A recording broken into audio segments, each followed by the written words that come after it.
Λοιπόν, να σας πω, την επομένη που μαζευτήκαμε από το Αμούρι στο Δομήνικο, το χωριό μας, λοιπόν, η κατάσταση ήταν φρικτή.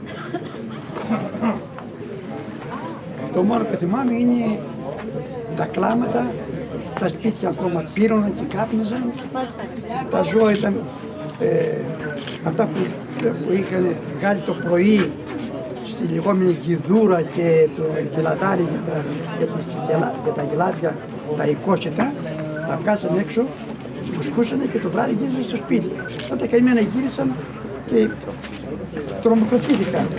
Λοιπόν, δεν άκουγες τίποτε άλλο, ουρλιάγματα από σκυλιά, φωνές και τσιρίγματα από γυναίκες, κλάματα μικρών παιδιών, χαμός, ένας χαμός δηλαδή.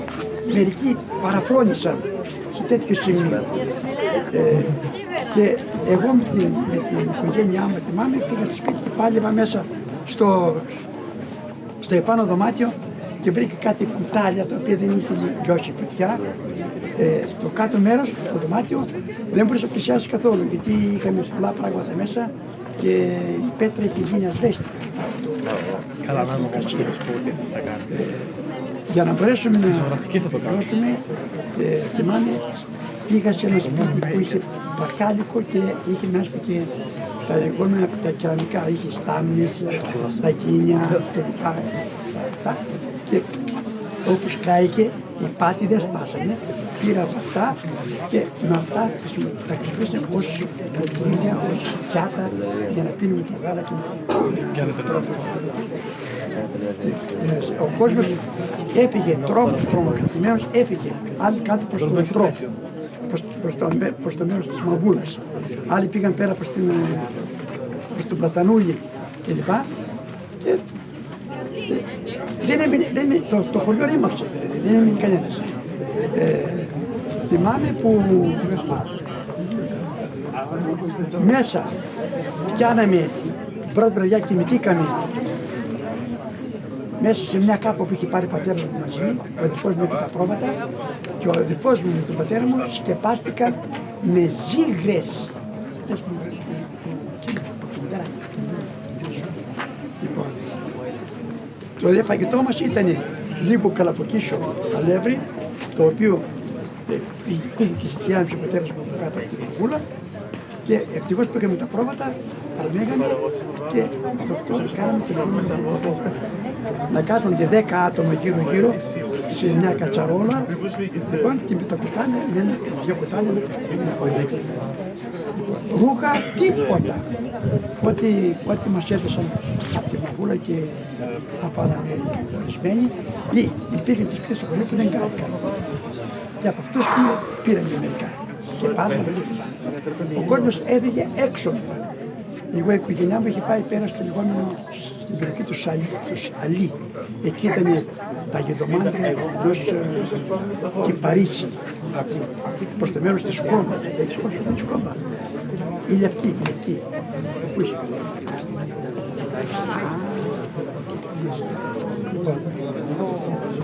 Εκεί μείναμε ένα διάστημα και τα βράδια πολλές φορές οι γυναίκες έρχονταν για να κάνουν αυτό, να σημώσουν ψωμί και λοιπά και τα συνεχεία φεύγαν.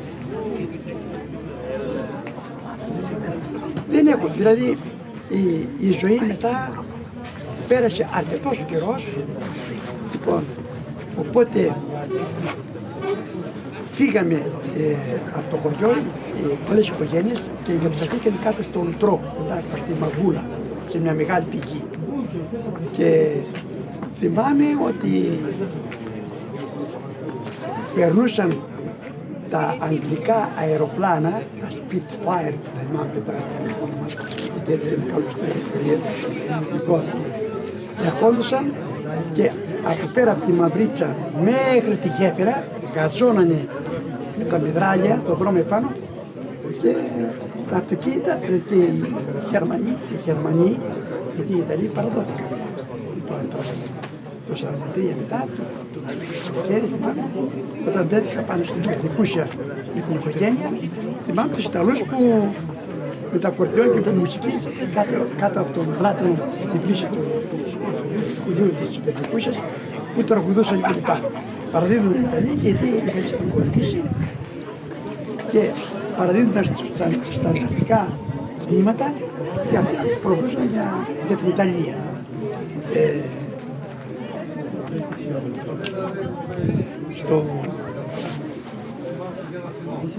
Εκεί, όπως ήμασταν μέσα κοντά στην πηγή του Ουρτρού, είχα ψάξει μια καλύβα μέσα στις Ζήγρες, λοιπόν, μας τρόμαξαν κάτι πυροβολισμοί από ένα τεθωρακισμένο. Ένα γερμανικό τεθωρακισμένο είχε κατεβεί από το χωριό, από το δρόμο, και μόλις βγήκε έξω σε έναν κομματόδρομο που έρχονταν από τα κουρδιτσιώτικα ταμπέλια προς το Αμούρι, ένας καβαλάρης, ένας αντάρτης με ένα κόκκινο άλογο, λοιπόν ερχόταν προς το μέρος αυτό που ήταν το τάγκ. Λοιπόν, και τον γαζώσαν με τα μεδράλια που πέρα και γίνονταν χαμός. Είμαστε τόσο κοντά, σαν να πόδαμε μέχρι την κολόνα. Τόσο κοντά. Λοιπόν, τρομοκρατηθήκαμε, πέσαμε μέσα στο νερό, βγήκαμε απέναντι και καταλήξαμε μέσα σε 4 ώρες να φτάσουμε πάνω στο Παλαιστούσια. Καταστράφηκε από την Περσαία της Μακεδονίας γιατί είχε φιλική στάση απέναντι στους Ρωμαίους που αλώνησαν τη Θεσσαλία και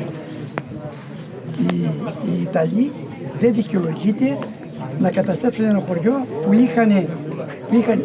το είχαν υπερβητήσει, το είχαν προστατέψει και πώς σας πω, ήταν ένα χωριό που μέχρι και ο αυτοκράτορας ο Σεπτήμιος Σεβίρος το ευεργέτησε και έχουν στήσει αδειάντα του οι δημοκράτες.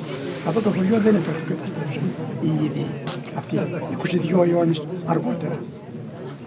Γιατί μας συνδέανε και έπρεπε να είχαμε κάνει μια αυτό για να γίνει, πώς θα λέγαμε, αδελφοποίηση του χωριού μας με κάποια πόλη της Ιταλίας.